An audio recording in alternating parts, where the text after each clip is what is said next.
While the political and military aspects of the Third Reich have been extensively documented, the financial aspect of Hitler's regime often receives less attention. Yet, it was at the center of it all. The Nazis were not only sadistic murderers, they were also opportunistic thieves. But they were not the only ones whose deeds can never be washed clean. In this video, we'll expose unfathomable collaborations, hidden fortunes, and dark legacies with Nazi ties. In the ashes of World War I, Germany, once a proud empire, now lay defeated, humiliated, and economically devastated. The Treaty of Versailles had imposed crushing reparations, plunging the country into hyperinflation and economic chaos. It was in this crucible of desperation that the Nazi Party found fertile ground for its radical ideologies. When Adolf Hitler seized power in 1933, he inherited a nation on the brink of financial collapse. The Great Depression had ravaged what little economic recovery Germany had managed. Unemployment soared to 30%, and the country's coffers were all but empty. Yet, within a few short years, this same nation would build one of the most formidable war machines the world had ever seen. How? The answer lies in a masterful combination of economic sleight of hand, ruthless exploitation, and unholy alliances with Germany's industrial giants. But before we dive into the party's finances, let's take a quick look into the Führer's personal fortune. Hitler came from a lower middle-class family. His father was a civil servant and his mother a homemaker. His early adult life in Vienna and Munich was marked by financial struggle and artistic aspirations. He lived a bohemian lifestyle, selling paintings and postcards to tourists. Twice rejected from the Academy of Fine Arts, he eventually resorted to living in homeless shelters. His situation improved slightly with help from his aunt and by selling paintings through an acquaintance. In 1913, at 24, Hitler received a legacy from his father and moved to Munich. There, he continued to make a modest living selling watercolors of local sites. Fast forward after the First World War, when Hitler became involved with the National Socialist German Workers' Party. He received no income from the party. He lived on the fees he received from public speaking at external events, and that is when he began receiving contributions from wealthy patrons and party sympathizers. In 1925, Hitler wrote Mein Kampf, his political manifesto and autobiography, while imprisoned for high treason after the failed coup of 1923. Initially, the book was largely overlooked. However, as Germany faced economic depression and social unrest in the late 1920s and early 1930s, sales of Mein Kampf surged, coinciding with Hitler's rising popularity. By 1933, Mein Kampf had sold over 1 million copies, and by 1945, this number had swelled to 10 million. The key to this publishing phenomenon wasn't the quality of Hitler's writing, though, but rather the Nazi Party's promotion and distribution methods. Every newlywed couple in Germany was given a copy of Mein Kampf.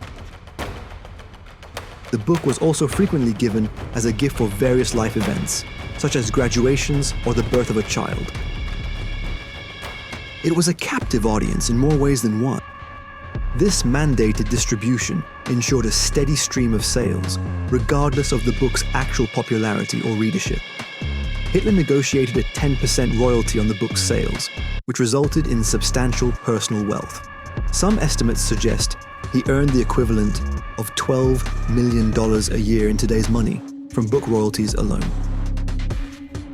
Despite his growing wealth, Hitler cultivated an image of personal austerity.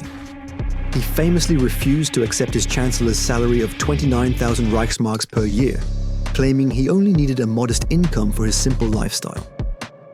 This carefully crafted image of selflessness stood in stark contrast to his actual financial situation. Hitler indulged in several luxuries. His most famous possession was perhaps his Mercedes-Benz 770K Grosser, a custom-built armored limousine. This vehicle, with its bulletproof windows and armor plating. Beyond his car, Hitler amassed a significant art collection. much of it acquired from across occupied Europe.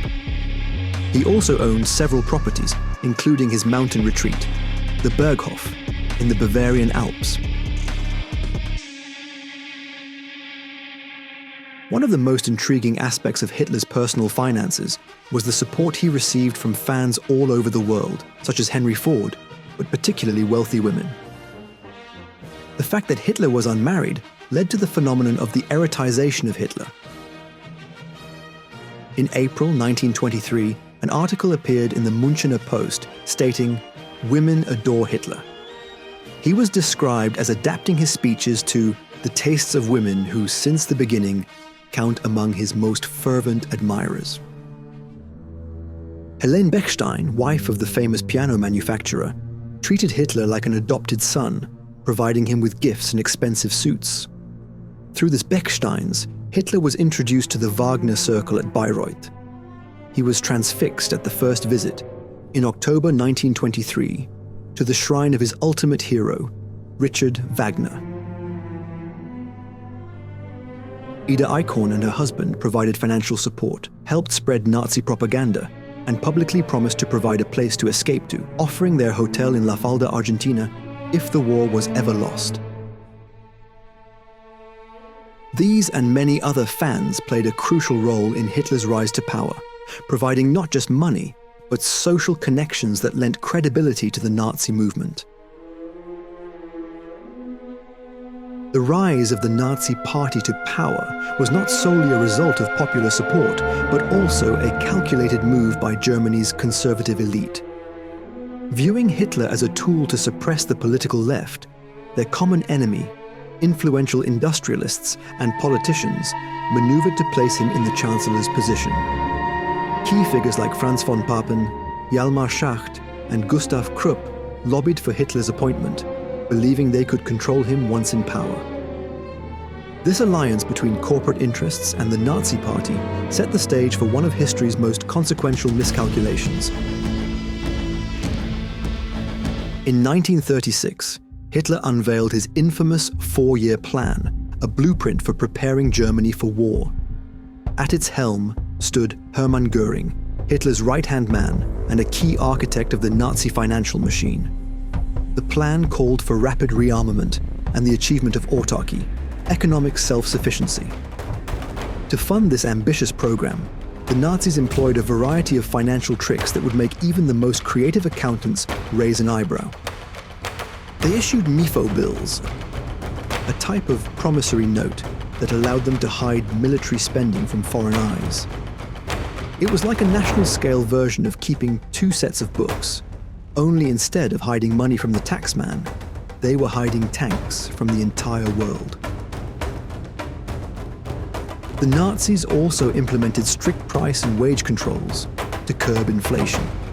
But perhaps most crucially, they forged alliances with Germany's industrial titans, who shared a common enemy, the communists. Companies like Krupp, Thyssen, and IG Farben saw in the Nazi regime an opportunity for enormous profits. In exchange for their cooperation, these corporations received lucrative government contracts, protection from foreign competition, and later, a steady supply of slave labor. It was a win-win deal with the devil.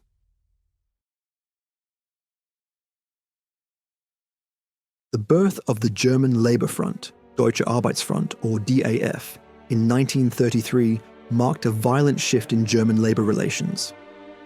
As the Nazis consolidated power, they targeted independent trade unions, viewing them as leftist opposition.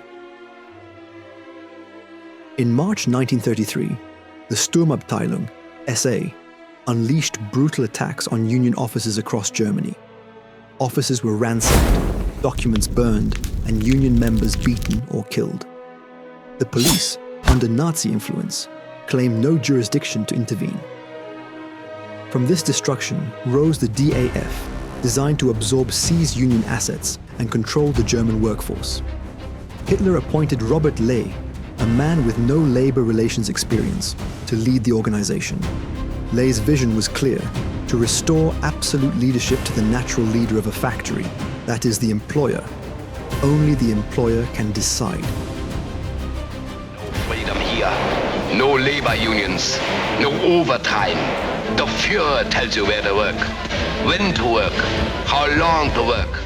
The DAF's creation fundamentally altered labor relations. Collective bargaining and strikes were banned, leaving workers at their employers' mercy. The DAF established the Strength Through Joy program to offset these harsh conditions, offering workers leisure activities and subsidized vacations. This program also served as a means of control and indoctrination. The DAF quickly became one of the largest Nazi organizations, boasting over 35,000 full-time employees by 1939. It operated the Bank of German Labor and collected significant membership dues, with annual income reaching the equivalent of $200 million by 1939. At the heart of the Nazi industrial complex stood IG Farben, a chemical and pharmaceutical conglomerate so intertwined with the regime that it was often referred to as a state within a state. This corporate giant produced everything from synthetic rubber for military vehicles to the infamous Zyklon B gas used in concentration camps. IG Farben's collaboration with the Nazis was so extensive that it built its own concentration camp, Monowitz, to provide slave labor for its factories. The company's executives were deeply involved in the planning and execution of the Nazis' economic policies, and some were even tried for war crimes after the conflict. The automotive industry played a pivotal role in fueling the Nazi war machine.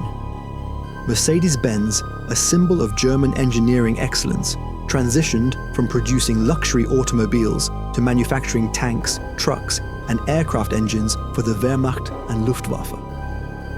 The company extensively used forced labor, with thousands of concentration camp inmates, prisoners of war, and civilians from occupied territories working in appalling conditions. Disturbingly, Mercedes-Benz factories also became transit points for people being sent to death camps, with the company colluding with the SS in this process. Porsche, founded by Ferdinand Porsche, worked closely with the Nazi regime to develop the Volkswagen Beetle, originally conceived as the people's car for Nazi Germany. More ominously, Porsche was involved in developing tanks for the Wehrmacht, including the fearsome Tiger tank. Volkswagen itself has direct origins in Hitler's vision for Nazi Germany. The Wolfsburg plant, originally built to produce the Beetle, was converted to military production as Germany geared up for war. The company manufactured various military vehicles and relied heavily on forced labor. One of the darkest chapters in wartime history is the Ruhr baby farm case. In 1943, Volkswagen established a maternity hospital near its Wolfsburg plant, where children born to Eastern European forced laborers were separated from their mothers shortly after birth and housed in deplorable conditions. The mortality rate among these infants was staggeringly high. Audi and Opel, then part of the Auto Union, as well as BMW, all supported the Nazi war effort, manufacturing military vehicles and more. And like many German companies, benefited from using forced labor from concentration camps in their factories. Even American automotive giants were not immune to the evil ideology or the promise of profits under the Nazi regime. Ford's German branch, Ford Werke, used slave laborers and produced military vehicles for the Nazis. General Motors, through its Opel subsidiary, was the largest automaker in Germany during the Nazi era, converting its plants to produce vehicles and aircraft components for the German military. Even the fashion industry played a surprising role in this dark chapter of history. The Nazi uniforms, particularly those of the SS, were undeniably stylish and deliberately designed to impress and intimidate.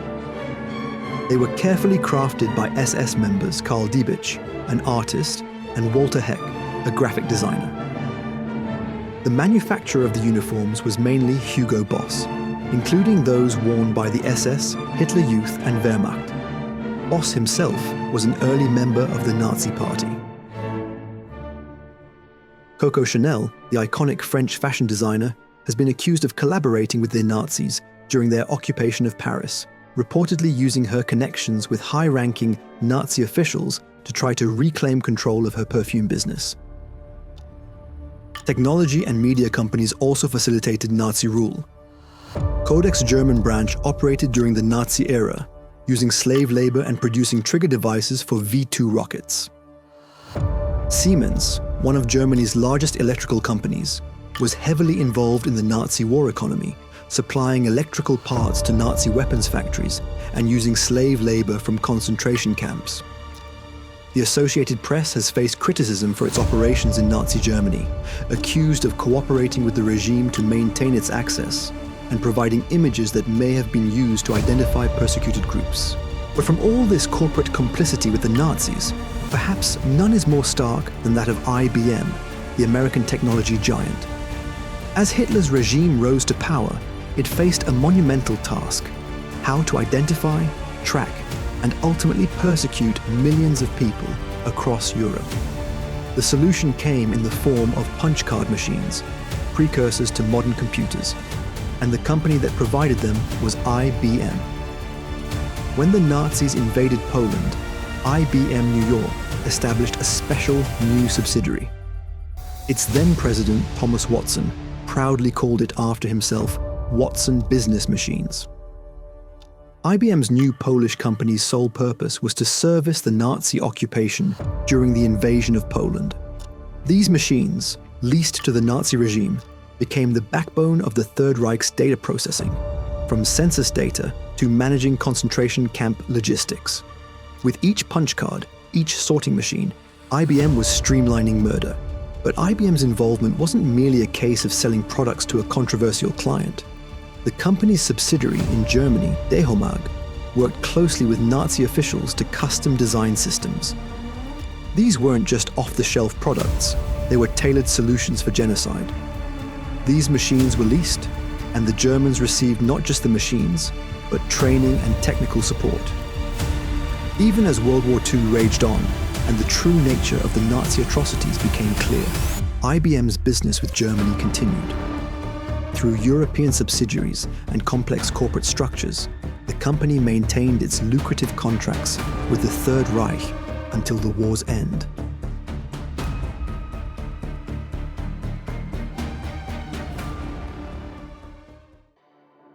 Even American banks helped the Nazis. Documents indicate that Chase National Bank, today known as JP Morgan Chase, played a crucial role in financing Hitler's war efforts by providing Germany with $22.5 million American dollars in a money exchange program known as the Rückwanderer (Retourné) Mark program. This currency manipulation scheme, operating from the late 1930s until mid-1941, specifically targeted Americans of German descent, offering them specially valued marks for use in Germany. The mechanics were ingenious, yet disturbing. While regular German marks traded at 40% of their official value on international markets, these special marks were offered at nearly full value. The catch? Much of this currency was backed by assets seized from Jewish citizens, a fact well known to banking officials at the time. But Chase's collaboration didn't stop at America's shores.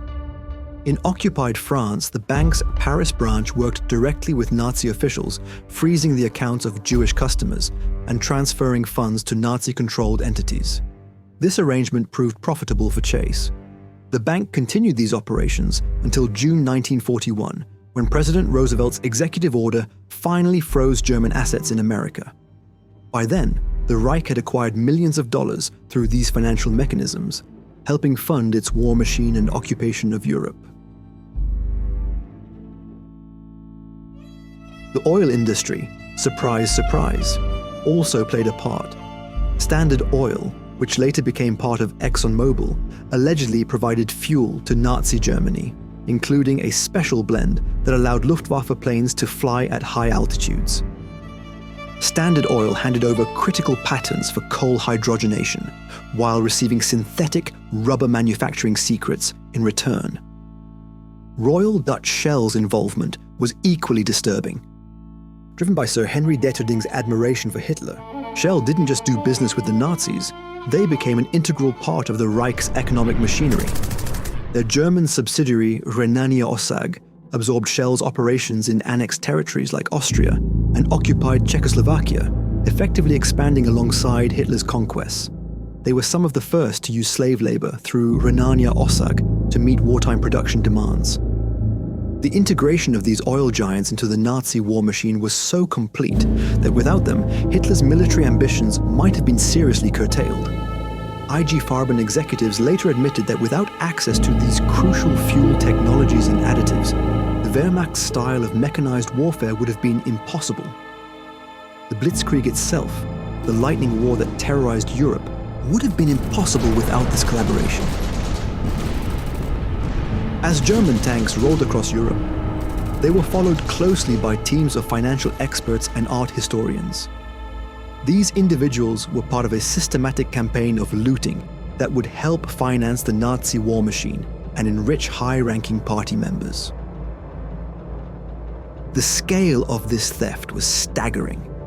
From the gold reserves of conquered nations to priceless works of art, nothing was safe from Nazi greed. The Einsatzstab Reichsleiter Rosenberg, a special unit created for this purpose, confiscated over 21,000 art objects from occupied countries. But it wasn't just cultural treasures that were targeted. The Nazis implemented a policy of Aryanization, forcing Jewish business owners to sell their companies at a fraction of their true value. These businesses were then resold to party loyalists or German corporations, generating significant profits for the Reich. In the occupied territories, the Nazis imposed crushing occupation costs, effectively forcing these countries to pay for their own subjugation. France alone was paying 300 million Reichsmarks per day by 1942, more than 4 times what Germany had paid in war reparations after World War I. The most grotesque aspect of this looting was the Nazis' exploitation of their victims' very bodies.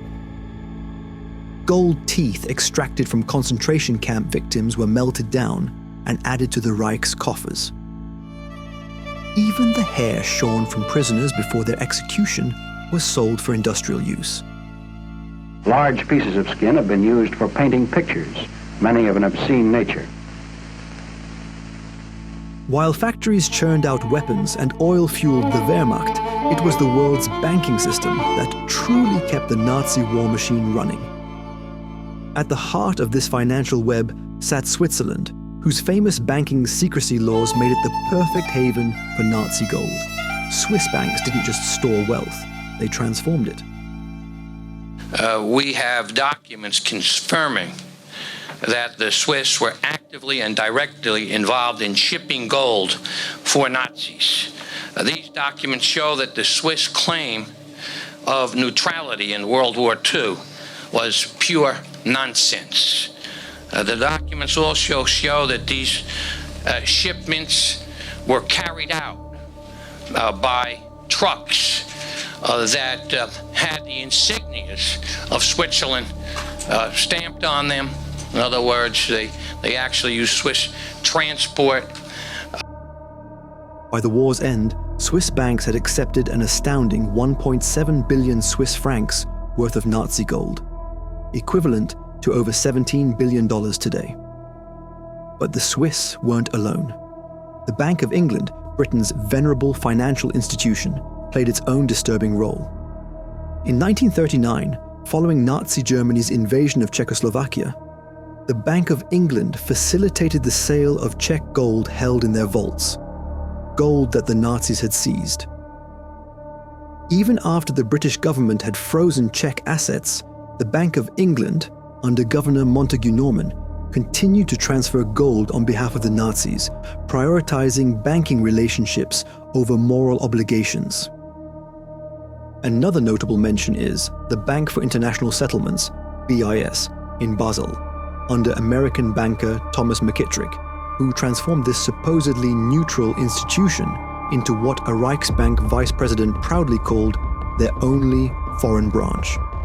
Under his leadership, the BIS willingly accepted looted Nazi gold and helped legitimize the Reich's conquest by recognizing their territorial annexations. Even as American soldiers were dying on European battlefields, this American banker maintained close friendships with Nazi officials, particularly Emil Pohl of the Reichsbank, sharing sensitive information about Allied financial matters. After the war, there was no trial in Nuremberg, nor the court of public opinion for Thomas McKittrick. This friend of the Nazis went back to the United States to take the presidency of what is now Chase Bank. As the Reich began to crumble, these same banking networks served another purpose, providing a safe haven for Nazi wealth. Swiss banks in particular would spend decades fighting attempts to recover assets belonging to Holocaust victims, while many Nazi accounts remained safely anonymous behind the walls of banking secrecy. I asked her, this is my father's account. She don't answer me. She says, you have to wait here. A man, maybe 10 minutes, he come out, a man. And he asked me, you the daughter? I said, yeah. You have proofs? I said, sure. You have a death certificate from your father? That is a death certificate. He says, when somebody dies, you have to have a proof he's dead. I can do nothing for you. A report from the Simon Wiesenthal Center claims that 12,000 Nazis in Argentina maintained accounts in Credit Suisse Bank, at least 99 of them from people who were senior Nazi officials in Germany. 70 of these Argentine accounts, with plausible links to Argentina-based Nazis, were opened after 1945, and at least 14 of those accounts remained open into the 21st century, some even as recently as 2020. In one of the communiques, there's talked about $20 million worth of bullion, and that was back in the 40s, $20 million in the 40s, being taken by submarine to Argentina.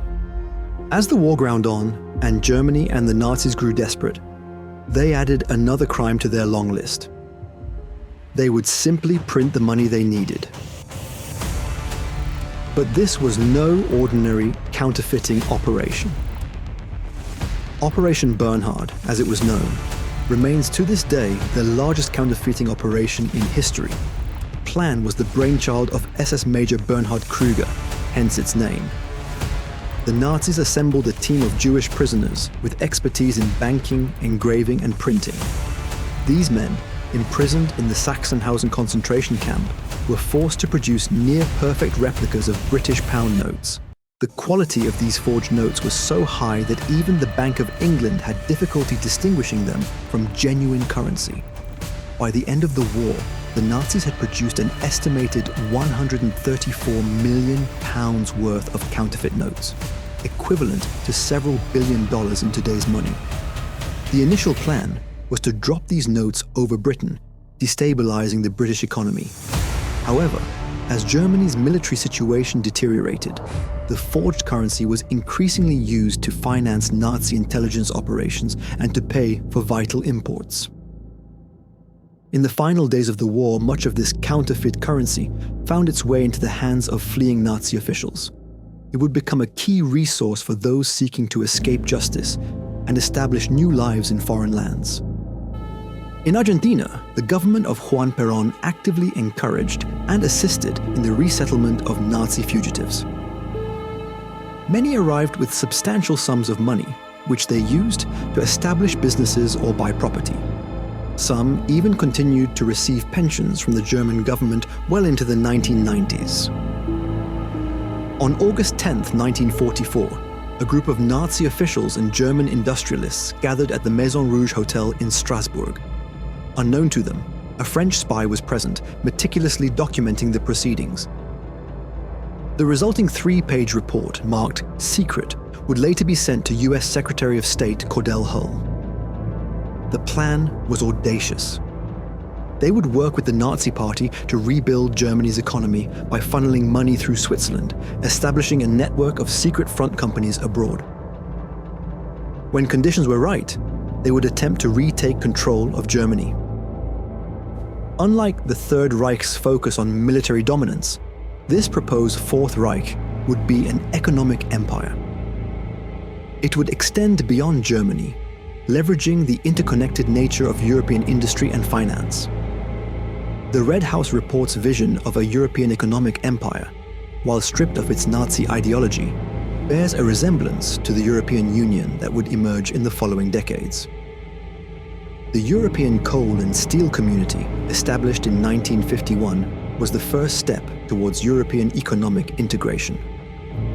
Notably, it came after a mass pardon of Nazi industrialists, including figures like Alfred Krupp, who continued owning his company, and Friedrich Flick, who went on to become the richest person in West Germany and one of the richest people in the world at the time of his death in 1972. The dust now settled on World War II. The Allies launched a massive effort to track down and recover looted Nazi assets. This hunt for Nazi gold would become one of the longest-running and most complex financial investigations in history. The Allies established the Tripartite Commission for the Restitution of Monetary Gold, tasked with returning gold to the central banks from which it had been stolen.